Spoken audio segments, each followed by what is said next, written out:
Americans are super concerned about crime, even though if you're under the age of 45 or so, you've probably never lived in a safer America than you do today. I think the public needs to know the realness of it and what it does to families and to loved ones and community. By consuming this true crime, we learn how it happened to other people and how to keep it, hopefully, from happening to us. I'm Julie Rose, and this is Top of Mind. I have been a radio journalist for 2 decades, but a few years ago, I found myself avoiding the news for long stretches because of how depressing and divisive it all seems.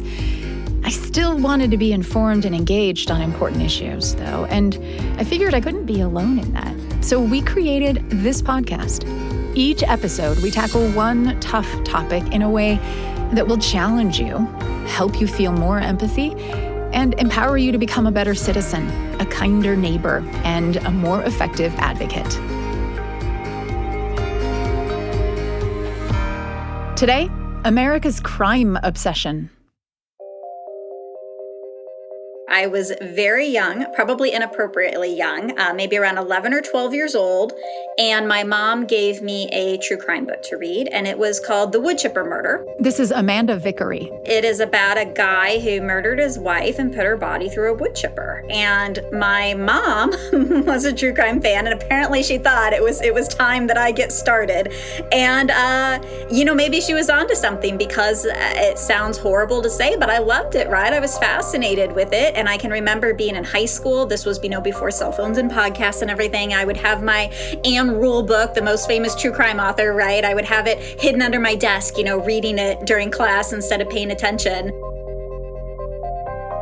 My parents were also very overprotective. I wasn't allowed to go out to the mailbox by myself because someone could come and kidnap me out on our country road. And I don't know if that came from my mom reading true crime books, right? And so I don't know where my paranoia came from, but it's been there since a young age. The other day, we forgot something at the grocery store and it was already dark, and my husband said, "Why don't you run up and get it?" And it's like, I can't go to the grocery store at night by myself. What are you thinking? Of course, someone's going to kidnap me and kill me. Well, we know that the odds of that happening are extremely slim, but I think that's a big question, right, of what all this true crime consumption is doing to us. And so I have been paranoid from a very young age. Has that made you maybe think twice about consuming true crime? No, it's never stopped me. I keep going. That paranoia keep building. Amanda Vickery is in good company. Half of Americans say they enjoy true crime. 1 in 3 watch, listen, or read it on a weekly basis. The fixation goes deeper than entertainment. A majority of Americans, both Republicans and Democrats, consider violent crime a major problem that's getting worse, and they make it a priority when they vote. But the reality is that most Americans are safer today than we have ever been. Violent crime in this country is down 50% since the 1990s. What is driving that disconnect? And what consequences does it have for us and our communities? Are we safer for our crime obsession or less? There are some clues to be found in examining why people love true crime stories. We're terrified, right? We're terrified of getting kidnapped and killed and assaulted and things like that. By consuming this true crime, we learn how it happened to other people, and we then know how to keep it, hopefully, from happening to us. This is Amanda Vickery again. She has become the go-to expert on the nature of true crime fandom and its consequences. And it happened because she bothered to ask a question that came up by accident while in grad school. I was down at the University of Illinois in Champaign-Urbana, and I was originally studying romantic relationships. And somewhere about halfway through the 7 or so years that I was there, I mentioned to my advisor, I'm really into true crime. And he said, my wife is into that stuff. And I said, yeah, so's my mom. And it was like a light bulb went off in my head. Like, why is it women? Are women the only people who are interested in learning about crime and serial killers? What is this? First, she analyzed Amazon reviews for true crime books. And we found that when you looked at true crime, the vast majority of the book reviewers were women. And that wasn't the case for other books for sale on Amazon. And so then I did a huge study on the internet where people who visited a website were asked to imagine they were browsing in a bookstore and they can take home a book to read. Which one do they want? And so there was a little summary of a stereotypical true crime book and then another type of book, something that had violence in it, like a war gang or something, but wasn't the prototypical true crime. Women always wanted the true crime book on average more than the other, and much more so than men did. And nowadays we have podcast statistics that support this idea that yes, the majority of true crime fans are women. There's really no doubt about it anymore. And were you able to answer why? I was. So through a bunch of different manipulations, looking at, what content seemed to draw people in, women more than men, I found a couple things that made a difference. And one of those was the psychological content. So anyone who is a true crime fan knows that there's often talk of what set the killer off, right? What in his background caused him to kill? Was he raised by abusive parents? What set him off, the man to murder his pregnant wife, right? This kind of psychological analysis or FBI profiling. And then I also found that women were not only into that, they were also interested in learning about people, women especially, who escaped, right? Who were able to thwart an attack. They were able to, climb out of the car trunk or escape from their handcuffs or something like that. Some sort of knowledge. And also women preferred true crime content where women were getting killed, which is sort of bizarre when you think about it. Men were split 50-50. Yeah, okay, I got to read a true crime book. Man gets killed, woman gets killed, whatever. Women were like, no, give me the women getting murdered. And so when you step back and look at all this together, the answer seems obvious what is going on. It's all related to survival, right? What red flags do I look for in a Tinder date, right? Or a potential partner? What do I need to know about their background to determine if they're going to kill me? What happens if I am kidnapped? How can I escape? And the fact that it's women just makes it more relevant. Does it actually work, though, to help women be safer? Do you feel like you actually have the skills to not be a victim if it were to happen to you, true crime fan? I think a lot of people have changed their behavior in positive ways after consuming this true crime. We know not to sit in a dark parking lot at night talking on our phone with the windows rolled down, right? We know not to go out walking by ourselves at dark. And it's kind of sad because the odds of a stranger abduction are incredibly slim. I could probably go for a walk around my neighborhood every night for the next 10 years and never have anything happen to me. But you know what? I never will. But if you listen to podcasts where listeners call in, you'll hear them say things like, oh, I'm so much more careful to lock my doors now.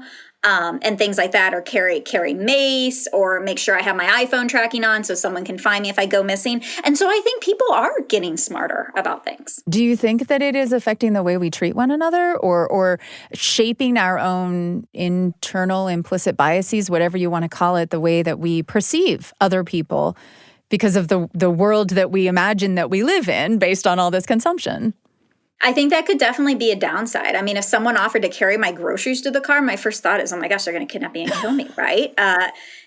We're taught not to talk to strangers. So is there some sort of friendliness, camaraderie that existed 30 or 40 years ago among strangers that would run into each other in a parking lot or a grocery store that isn't going to exist today?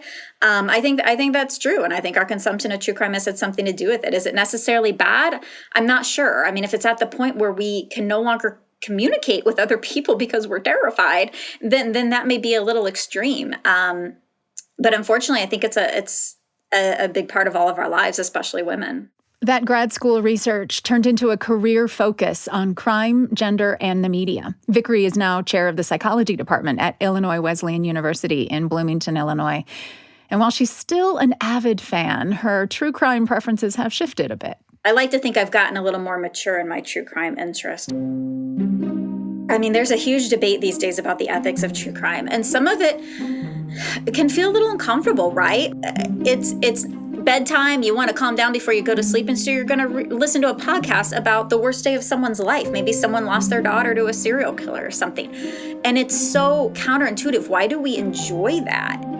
The flip side is some podcasts, of course, and books and that are very well done with the victims or their loved ones' support, especially with unsolved cases, right? they're looking for support and attention. So what is the line for you? I think sometimes you might not know until you get into it, right? I've read reports of podcasts out there where they're playing graphic, 911 calls or audios of victims being tortured. I don't want to hear that. Nobody needs to hear that. It's clear in some cases when it has crossed a line. I always feel more comfortable when I know that the victims themselves or their loved ones are involved, that they themselves are being interviewed and participating, because then you know that they are okay with it being out there. What I've really been into the past, 6 or 7 years, I would say, are the area of wrongful convictions. This idea that someone could be in prison for something they didn't do. I sometimes wonder if it is a way for people, myself included, to feel a little bit better about our true crime obsession, because we can feel like we're maybe helping in some way, or we're learning about the injustices of the world. And fortunately or not for me, the city I'm in, Bloomington, has a high number of wrongful convictions, cases that have actually been overturned and thrown out, or cases where the men are represented by big-time innocence organizations and are fighting for their release. And so I'm very involved in several cases here. I communicate with the prisoners. I've visited them in prison, and I teach about them in my classes. For what purpose? What are your students learning? They are learning about the social psychology of wrongful convictions, about the problems with eyewitness memory. They are learning about the psychological techniques to get people to confess to a crime that they didn't commit. And they are learning about a bigger social justice issue, that there are people being sent to prison for things that they didn't do. And sometime they may be on a jury where they are presented with a case that is questionable, and now they will be smarter about eyewitness memory and false confessions and forensics and all that type of stuff to hopefully better evaluate whether the person is really guilty or not. So knowing all that you know about why we consume true crime, what we're drawn to, and how it may or may not be affecting us, what kinds of stories would you like to see people choosing to consume when it comes to true crime? It's sort of a weird thing to say, like we need more representation in murder, but we do. People are going to consume true crime no matter what. And there's a lot of focus on young, pretty white victims. And I don't know if we really need so much, graphic true crime podcasts about people of color, trans individuals, right? But it would be nice to see that covered in the news media more if, we've seen reports of a Black woman goes missing that doesn't get the same attention that a white woman does.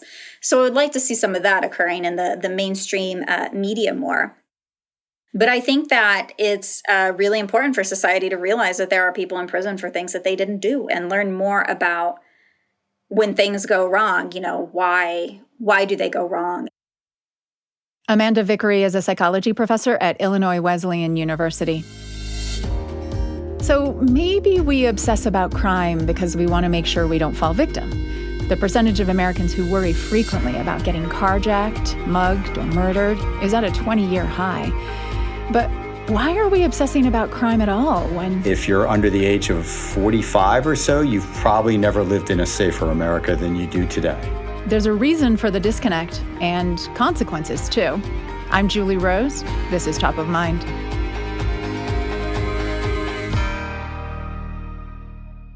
Hey, Top of Mind listeners, I have another podcast I want to recommend to you. It's from the BYU Radio family of podcasts, and it's called The Appleseed. It's a show filled with stories for you and your family. Each episode features master storytellers sharing all kinds of stories: folk tales, fairy tales, personal and family tales. So it's perfect for road trips, for bedtime, or really anytime you're looking for something that the whole family can enjoy together. And the stories you'll hear will likely get your family sharing their own stories with each other, which is really the best part. It's the payoff. So listen to The Appleseed wherever you get your podcasts. We are very safe from what I would think of as street crime and stranger crime, which are things like assaults and robberies at gunpoint. The rates of victimization from those crimes is far lower than it was in the 80s and 90s, and it's about as low as it's been at any point in the last 25 years. John Roman has studied the disconnect between actual crime rates and public perception of crime in America for years. He's a senior fellow at NORC at the University of Chicago, which is one of the country's oldest survey research firms. Americans have been really concerned about crime since 9/11. It's very interesting if you look back at the polling data. There was a tremendous amount of crime in the United States in the 1970s and 1980s. And then in 1991, we had this period of 10 years of what we call the Great American Crime Decline. And crime fell in every corner of the country by huge margins, 50% overall. And since then, crime and violence have been pretty stable, sort of, nudging downwards. But people's perceptions of the risk doesn't reflect that. And since 9/11, they're completely divorced from whatever we see in the crime data. Now, what drove crime sky high by the end of the 80s, says Roman, was drugs. A huge increase in drug consumption in this country. So first it's marijuana, then it's powder cocaine, and then it's crack cocaine. And what comes along with all of that is just tremendously violent drug trafficking networks. People commit a lot of crimes just because they're high. People commit crimes to get money to buy drugs. More people used in the early 80s than they have before or since. All kinds of drugs, everything from amphetamines to marijuana to cocaine to alcohol to tobacco. And all of that illegal behavior generated a tremendous amount of crime. So this is a massive big deal, from the sort of monoculture in America in the 50s and 60s to this chaos of the 1970s and 1980s. The federal government and states passed all kinds of draconian laws. They passed 3 strikes laws that say that if you have 3 felonies, you must serve a life sentence. They passed truth in sentencing laws that say if you get a 5-year sentence, you have to serve all 5 years of it. They created mandatory minimums and said for this kind of crime, no matter what, you have to serve this minimum penalty. And all this was new, and it had the effect of increasing the prison population in the United States by about 4-fold, to the point where by 2010, something like 2 million Americans were incarcerated on any given day in jail or prisons, whereas back in the 70s, that number was like 400,000. And did all of that tough on crime legislation, though, and policing lead to the great decline that we saw in the 1990s? Or what was it that drove crime down? Yeah, so needless to say, that's the subject of intense debate. Okay. I think at some level, if you incapacitate enough people, crime will go down, right? The devastation that this caused in certain communities cannot be overstated. Whole communities, particularly young men of color, that whole generation of young men was removed from neighborhoods to prisons. And the downstream consequences of that just ripple and ripple and ripple, right? So there are fewer young men, so there's fewer people to marry, so there are fewer stable families. So that just makes the economic consequences continue to ripple on to the next generation. It's brought up by a poor single mom in a neighborhood where nobody goes to work because they're incarcerated and nobody wants to invest in that place and nobody wants to buy a house there. And so whatever wealth was there disappears, and this negative cycle just sort of spirals on and on. So prison probably helped to cause crime to go down, but all kinds of other really interesting things happen. There's 10 different explanations that are super interesting. Let's talk about some of the most interesting or most likely, you think. Sure. So there's a hypothesis that we removed lead from gasoline in the 1970s, and burning lead in your car produces a tremendous amount of lead in the atmosphere. And in cities, that meant that children were consuming an enormous amount of lead. And if you have lead in your bloodstream, it can cause brain damage and lack of impulse control. And so by the time those kids who were born after lead was removed from gasoline in the later 70s became at their sort of, highest crime-prone ages, 18, 19, 20, they didn't have the lead poisoning. And so they were better able to self-regulate and there was less crime. Okay. There's a similar hypothesis about abortion, which became legalized in the early 1970s. This is one I don't believe, and I don't think the evidence supports, but it has a tremendous amount of credibility. It was in Freakonomics, the Steve Levitt book that millions of people bought and read, but it's so that it hypothesizes that when abortion was illegal, that there were a lot of unwanted children born to poor people, and they were at greater risk of becoming criminal because there were, more kids in a family, fewer resources, less opportunity. These are the kids who are going to be most likely to commit crimes later. And after abortion was legalized, there were fewer of those kids. So there's a whole set of academics who cite this as an explanation for the crime decline. Okay. You're skeptical of it. What do you think is a better explanation? I think the explanations are much simpler, right? In the 1990s, we moved from paying people their, income support payments, what we think of as welfare, used to be money went to a bank account and you would take it out as cash and walk around with cash in neighborhoods with a high level of violence. In the 1990s, they switched that up and gave people what we think of now as debit cards. And so people would who were in the neighborhoods with the most violence just were carrying less cash, and that made a small difference. They weren't as easy a target. They weren't as vulnerable. And all the medications that we take for granted today around anxiety and depression and psychopathy, these were all introduced in the 1990s, and so we had medical treatments for conditions that can cause you both to be more likely to commit a crime and more vulnerable to somebody else who wants to commit a crime against you. And that helped protect a whole class of people. We made tremendous advances in community-based treatment. We deinstitutionalized, took people out of mental institutions in the 50s and 60s, and it really wasn't until the 90s that we started figuring out how to deliver community-based mental health treatment for people with really serious problems that was more effective. So, we started doing better policing. We got cops out of the police cars. I was going to say, did police start behaving differently? Were there different strategies for patrolling or catching criminals? Yeah, there's a couple, and now they sound sort of anachronistic because we're so used to it. But we started doing a lot more proactive policing and community policing. And the idea is instead of having police officers drive around a neighborhood in their patrol car and just respond to calls, that they'd get out of the car, they'd walk around, they'd get to know the business owners, they'd get to know the public, they'd hear about problems when they were emerging instead of after they'd happened, and they were able to diffuse some of these difficult situations before they happened. Police also transitioned to a little more computer power in the 1990s, nothing like today, and started thinking about doing what we call hotspot policing, which is to think about where is crime concentrated, what time of day is it concentrated, deploying police to those places in advance because you can anticipate that during the after-school commute, for instance, at a crowded bus stop, problems will emerge. So just an enormous amount of small things changed. And all of that, I think, which led to a major difference. Drop, though. How much of a drop are we talking about? Half as much crime, 50%.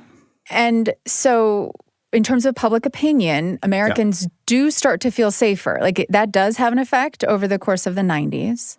I think it has a massive effect. There's a huge decline in every year throughout the 90s. Gallup polls, other polls, you see fewer and fewer people saying that crime is worse this year than it was the year before. But overall, it's a pretty gradual trend, right? But by 2000, it's really soaked in, right? People are not running for office on let's be tough on crime anymore. The lock 'em up isn't really a political message that's resonating anymore. We're thinking about different things until 9/11.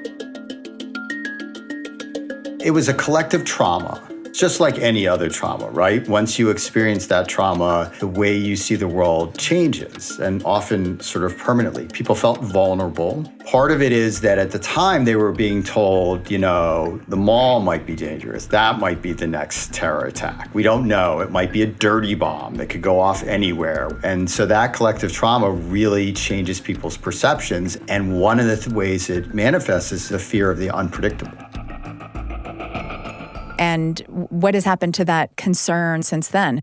So it remains high and consistent. And part of that is that there hasn't been a next thing in terms of the sort of, fight with crime. If you look at how the police in 2000 and how they police today, if you look at how many people are incarcerated in the middle of the 2000s and today, it looks very similar. We don't have any great grand new innovations in fighting crime. We don't have any breakthroughs medically or behaviorally or clinically. And so we've just been sort of stuck. So that could explain to some extent why we haven't seen a great decline in fear of crime. Right. But it's been almost 25 years since 9/11. And surely by now we would have sort of realized the fact that, oh, I'm not actually more at risk of getting murdered or getting assaulted or getting robbed, right? Like, why would this disconnect persist in this way? So part of it is that we collectively misunderstand disorder as being crime. And we do this all the time. You walk down the street and you see a bunch of teenagers on a corner and they're yelling a little bit, being a little rowdy. That is disorder, but it feels like you're at risk. It feels like crime. You see people in tents who are unhoused and you feel less safe. You probably aren't. It's just disorderly. It's messy. It's not, it's not following the rules in some way. And that makes people feel more at risk. And you can extrapolate this to all sorts of disorder. You think about, cities that don't do trash pickup or graffiti or whatever, right? It all feels like you're more at risk when it really has nothing to do with your risk of being victimized. It's just your sense of safety is affected by all of that. And because of social media, because first we had cable news and now we have social media, and all of it brings the rest of the world closer to us. So it means that if there's a disorderly event in Ireland, it's in your feed, it leads the news. And so it doesn't even matter that it's thousands of miles away. It's easy to respond to that. Do political messages reflect this as well, this disconnect? In January 2017, at his inauguration address, President Trump talked about American carnage, right? And the visual there is of a disorderly country that is falling apart. I think his message again this cycle is all about fear of crime, that you should be afraid, that there is a lot to fear. But in the last 2.5 years, we've seen probably the quickest, steepest crime decline since 1960 when we began keeping records. And none of our rhetoric seems to reflect this. Yeah. Although there was a pretty significant spike in murder during the pandemic, wasn't there, in the United States? Right. So the story goes, 2000s are kind of flat in terms of national crime and risk of victimization. Declines a little the first 5 years of the teens. It's starting to come back up, but it's all at about the same level. And then the pandemic hits, and there's just this massive increase in violence. The homicide rate increases 28% between 2019 and 2020, and that is the largest one-year increase since we began collecting national statistics in 1960. And it stays high in 2021. And then it appears to have just fallen back off the cliff to the point where we're now below those 2020 levels. And so if you're not studying crime every day like I am, it's got to be hard to keep up with that. Do we know why homicide in particular went up so dramatically and then came down so dramatically? What is your hypothesis? I think it's become very clear that what happened was really a pandemic story, right? The violence appears to be very isolated. So the places that were historically high violence got way more violent. And this is really a story about routine activities. So I'm a young man. I live in a dangerous neighborhood, whereas in February of 2020, I could go to school, I could go to my job, I could see my counselor, my coach, whoever it is. And the reason why I need to see all those adults and have them in my life is that I've experienced a lot of trauma because I live in a place where people get shot. And now I'm home. Now I can't do any of those things, right? It's all closed. I'm detached from all of those supports. And what I'm left with is I'm 3 blocks away from a guy who did some of those shootings, and I know he's home too, because he doesn't have anywhere to go either. And so that is the kindling for this huge bonfire of violence that explodes beginning in May and June of 2020 and lasts for the next year.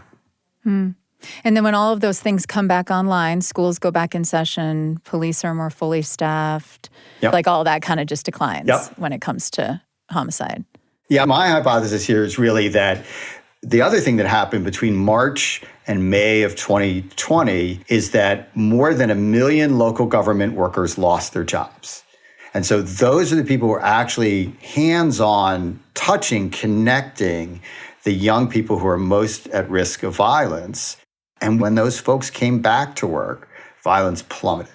So, John Roman, we've been talking about crime trends and public opinion sort of nationwide as if we're all one big place, right? But of course, America is huge. And you mentioned that crime can be concentrated in specific communities. So are all Americans safer today than we were in the 1980s? Or is that only true in certain parts of the country? Yeah, so you're absolutely right. There's tremendous variation, not just across places, but over time in how safe people are. There are whole cities in America that at the end of the 1990s, at the end of the Great American Crime Decline, Baltimore, St. Louis, Milwaukee, that would say, what crime decline? Because crime hadn't declined at all there. There are other cities, Dallas, New York, LA, that had tremendous drops in crime. And a lot of this, really, what separates Dallas, New York, and LA from Philadelphia, Baltimore, St. Louis, Milwaukee is money. The richest cities were able to hire more police, hire more counselors, invest in their schools, and they got better. And the cities that were poor and hollowed out by crime and flight to the suburbs did not get better. So if you really want a historical perspective, you have to go back and talk about redlining. So this is where, up through the 1950s, the Federal Housing Administration and mortgage lenders created maps of which neighborhoods could get subsidized home loans and drew bright red lines around neighborhoods that could not. Those parts of the city were the black parts of the city. And, you say that and people go, wow, that was 70 years ago. Okay. Philadelphia Inquirer did this in Philadelphia, and I've seen it in papers all across the country. They literally took a map of where shootings were last year, and they laid over top of it the red lines from the FHA in the 1940s, and all of those shootings cluster in those places that were redlined. So we're still combating choices that we made as a society decades ago, and at some point, the investment has to go to those places if they're ever going to get better. And there's pockets like that in every city and town in America. What is the consequence of this disconnect? Where you do have communities that are still experiencing a high level of crime, but a lot of Americans who are not in those communities feel very at risk for crime. Right. What's the result of that? Yeah, we just don't, and it's not surprising, but we don't make that connection. It's really hard to say to yourself, look, I just came out of COVID. I'm feeling sort of fragile and vulnerable. That takes a lot of self-awareness just to admit that. I feel more at risk. And I feel more at risk because I read in the paper that there's more crime. And, oh, by the way, that crime is happening in a part of the city that I don't go to. But if we invested in that part of the city that I don't go to, I actually would feel safer because there'd be less crime. That's a long trail of breadcrumbs to follow. And getting policymakers to follow that trail of breadcrumbs has proved to be extremely difficult. And ironically, says Roman, a fear of crime that is out of proportion to the actual risk in our communities could make us less safe. So we do know that when people feel vulnerable, they're more likely to buy firearms, right? So we saw this huge spike in the number of guns sold during the pandemic. So in the 2000s, there's like 7 million guns a year sold. In 2021, there's 20 million, right? So like over the course of the last 3 years, something like 50 to 60 million new guns purchased in America, which is millions and millions more than we would have had without the pandemic. So what are the implications of that? Let me just make the positive case first. People buy guns, they want to protect themselves. Are you likely to use your gun to defend yourself in some way? We have no idea. There's no data on defensive gun uses. We don't know if it's protecting people or not. We just don't know.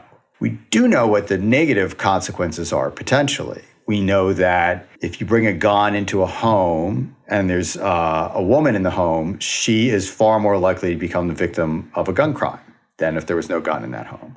We know that especially for young men, their risk of suicide goes up fivefold if there's a gun in the home. We also know that guns get stolen. Particularly, people have their house gun and their garage gun and their car gun or their truck gun, and they get stolen at phenomenal rates, right? And those become street guns. And those street guns are like 3 times more likely to be used in a crime than a gun purchased legally.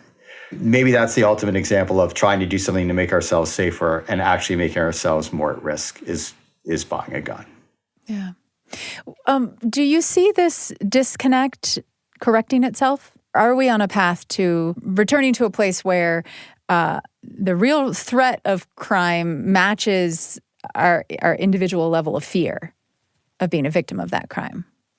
I'm not terribly optimistic about that. We are, as a society, getting older and wealthier. And the research is pretty clear that older people perceive more risks than young people do in the exact same situation.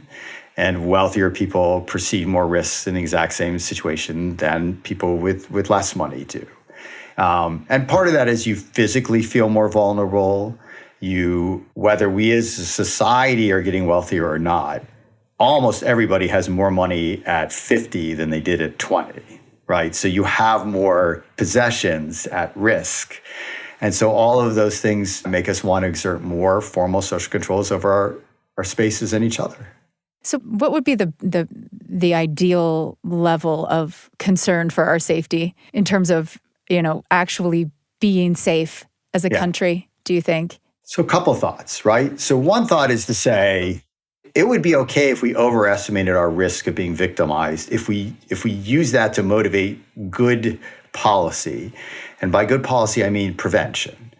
I mean better education. Better education about how to not be a victim, or no, just more people going to school for longer, more people getting, instructed in social emotional learning and being able to interact with other people in a healthy way, and more people in careers instead of jobs, and more people whose health conditions get addressed earlier in their lives so they don't become a burden in their mental health and behavioral health problems.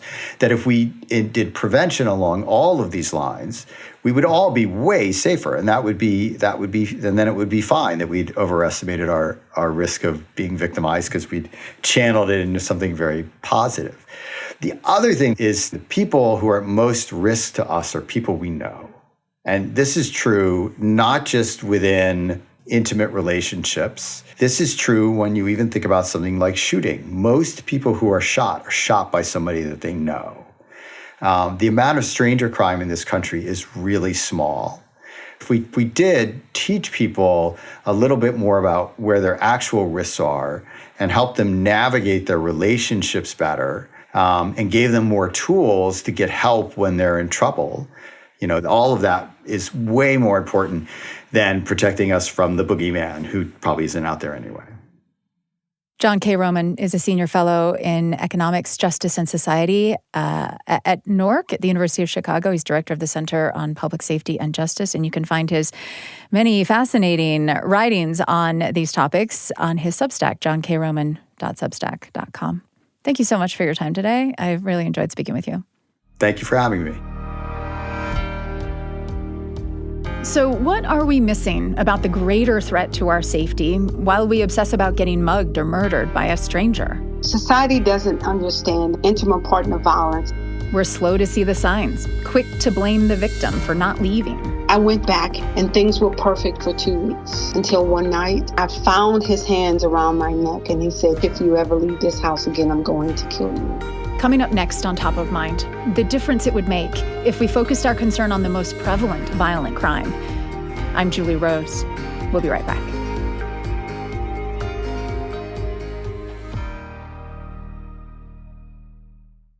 Okay, Top of Mind listeners, before we get right back to today's episode, I would like to introduce you to another gem of a show from the BYU Radio family of podcasts. It's In Good Faith. It's hosted by Stephen Kapp Perry, and on each episode, he interviews members of different religions and spiritualities to better understand their relationship with the divine. Whether you wish to strengthen your own relationship or just listen to thoughtful conversations about religion, dive into an enriching world of spiritual exploration with Stephen Kapp Perry on In Good Faith. Listen anywhere you get podcasts. When a woman is murdered in America, her killer is most likely to be a current or former intimate partner. Domestic violence also accounts for 1 in 10 murders of men and 1 in 5 child murders. And yet it's often not on the radar when politicians or the general public opine about crime. Because once upon a time, Julie, a victim of domestic violence was a woman of color, impoverished, uneducated, come from a marginalized community. That's the image that was planted in our minds. But victims come from all walks of life: doctors, judges, lawyers, police officers, teachers, you name it. I'm Twana Harris, founder and executive director of the Butterfly Society, located here in Baton Rouge, Louisiana. In the Black community, we didn't speak about domestic violence, dating abuse violence, intimate partner violence. It was a cardinal sin to speak of it, okay? We knew it was happening next door to us, possibly happening in our family. I saw it growing up, but I didn't know what it was. I was a second semester freshman in college. He was a gentleman. He was kind. He was a sweetheart. And he was everything my mother had taught me to look for in a guy.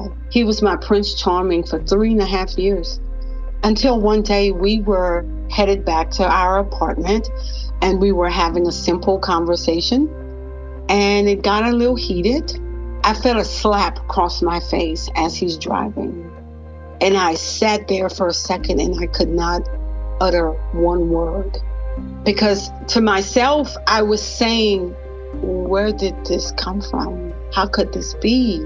What was happening? So I turned to him after a few minutes and said, why did you do this? Why would you hit me?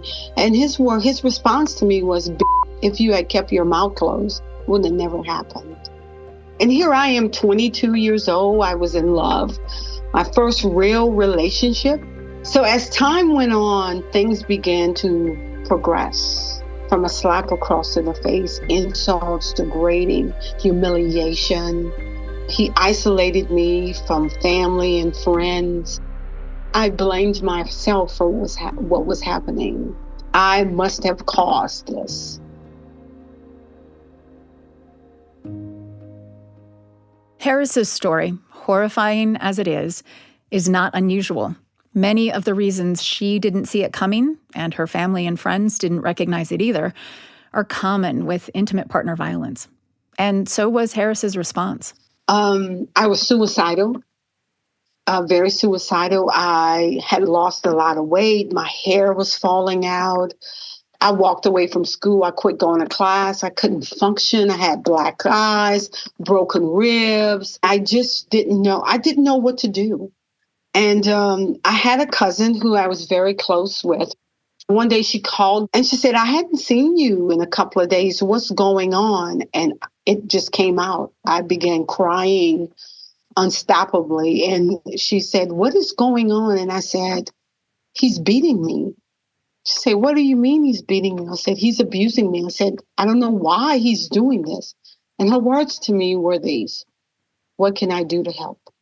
And it's not very often those words are spoken to a victim. So I packed up and I went and stayed with her. And guilt just poured in on me. I left him there. I abandoned the relationship. He called every day and said he was sorry. And he begged and pleaded every day for me to give him another chance. It would be different. It would never happen again. He loved me. I loved him. We can make this work. I'm going to go to therapy. I'm going to go to counseling. The numbers show that the moment an abuse victim leaves her partner, her risk of being murdered escalates, and so do her chances of returning. A domestic violence survivor will leave the relationship on average 7 times before leaving permanently. I went back and I believed everything that he uttered out of his mouth. And things were perfect for 2 weeks, until one night we had another argument. It was a blow up. And I found his hands around my neck and he said, if you ever leave this house again, I'm going to kill you.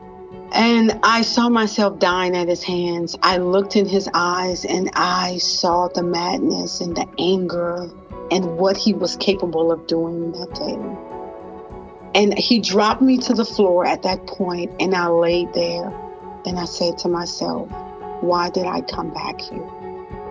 Society doesn't understand that intimate partner violence is about mental control.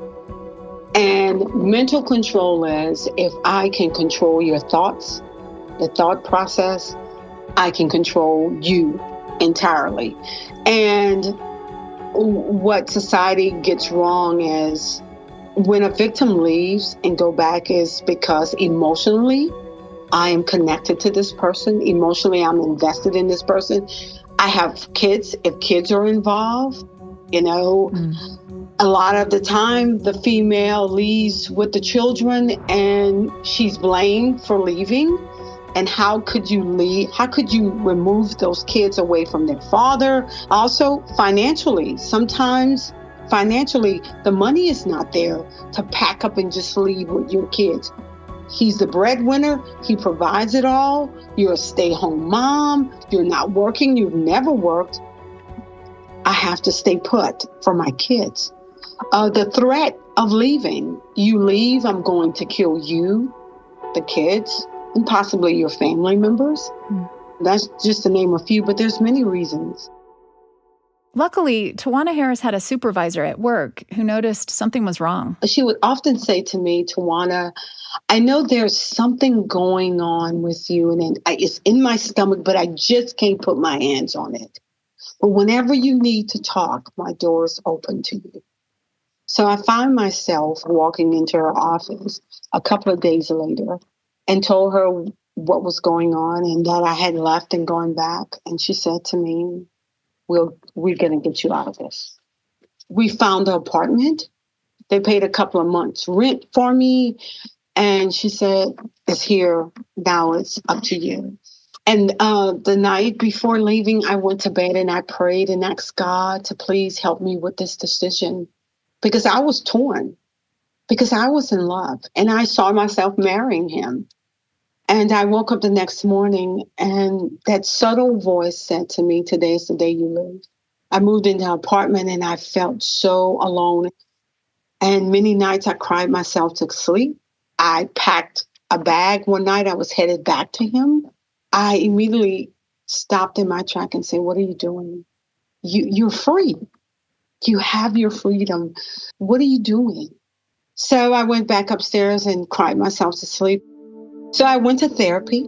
I became a part of a phenomenal support group, a community where I felt welcome, where I felt that I belonged. And before I knew it, I was whole again. And I married a phenomenal man. We've been together 27 years. And I said, you know what? I got to do something with this because I have healed.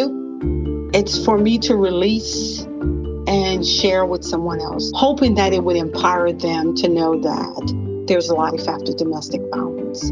So she started the Butterfly Society. It's a grassroots organization to educate the Baton Rouge community about domestic violence and offer support to women in dangerous domestic situations. And I love this work, as heavy as it is. I just know that God gave me this ministry to do this work.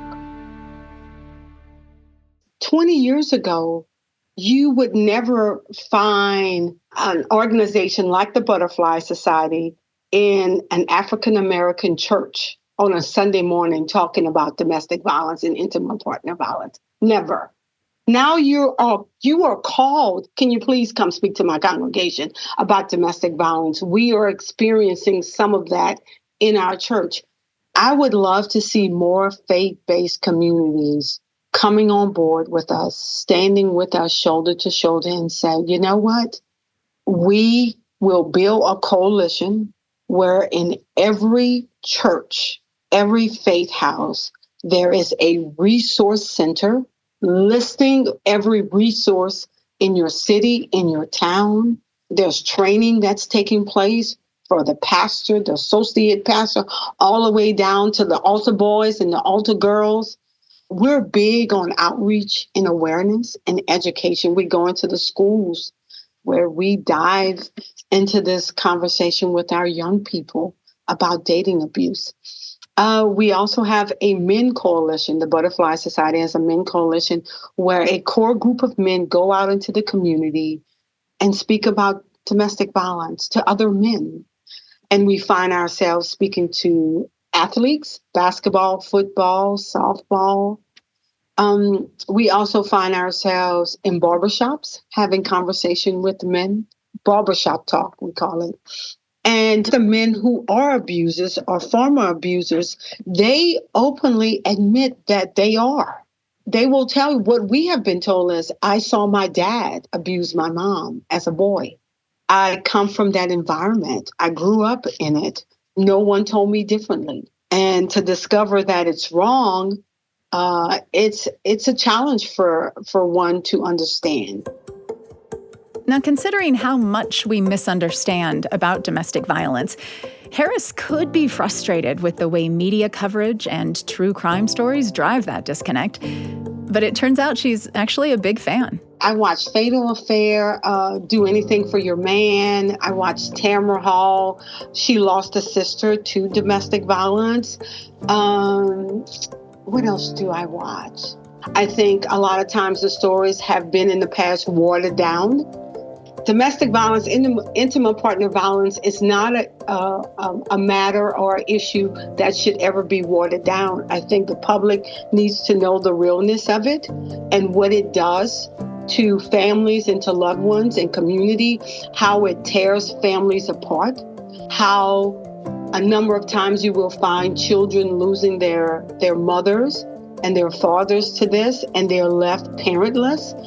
So what is it that you would like people to be thinking, looking for when they're watching these shows? How can that be then something that's helpful? What my hope is that, number one, they see that it is a crisis and that it is happening. It's real and it could be happening right next door to you.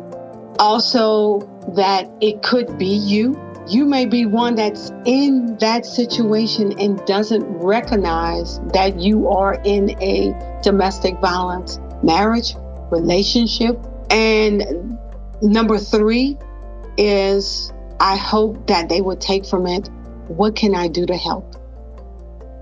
I tell folks all the time, if you see something, you have to say something about it. If it's just picking up the phone and calling 911. You don't have to give your name. You don't have to give your location, but you can definitely let them know that this is happening next door to my house. It happens at this time every night. Please, can someone come and see what's going on? Yeah. We can all do something. What, in the case that you just mentioned, though, isn't there a risk that if I guess I might worry that if I call the police and the police show up, that something might escalate into something even worse, that then it might actually turn violent, or he might pull out a gun, or he might blame her and it'll get worse the next time if the police don't take him. You know what I'm saying? I think... I get that. Yeah. I get that. So what's the best way to do something in the hopes that it will help? If you're calling 911... Yeah. Call the police, tell them this happens, and you're calling to report this because this is an ongoing thing. It happens all the time. I fear for her life. I fear for those kids' life. Can you go there, but proceed with cautious? And 9 out of 10 times, Julie, they're going to take him in. He's going to get arrested. Okay. Then at that point, her and the kids are rescued and they're put up somewhere where he can't find them. We can all do something, Julie. We can. We can all be doing something. But to do nothing is unacceptable. Tawana P. Harris is the founder and executive director of the Butterfly Society in Baton Rouge, Louisiana. Thank you so much for your time and for sharing your story today. Oh, you're welcome, Julie. Thank you for the opportunity. If anything in today's episode challenged you, I'd love to hear about it. I, for one, was not expecting to hear an advocate for domestic violence prevention praising true crime entertainment. I'm not a true crime fan at all, and honestly, kind of a snob about that, I'm realizing now. So staying open to Tawana Harris's perspective was a bit of a stick-with-it moment for me. And I'd love to hear about a stick-with-it moment you may have had. Starting in July, we'll be sharing these stick-with-it stories weekly on a brand new podcast we're calling Uncomfy. And you can be part of that show if you send your thoughts to uncomfy@byu.edu. This new podcast will be a chance to see how real people have stayed open and curious in moments that challenge them. and why it was worth getting a little uncomfy. Top of Mind is a BYU Radio podcast. Today's episode was produced by Elena Beck, Samuel Benson, and me, with help from James Hoops and Sam Payne. Our audio engineer and sound design team includes Brandon Lewis, Josh Fouts, and Trent Reimschissel. I'm Julie Rose. We'll talk again in 2 weeks.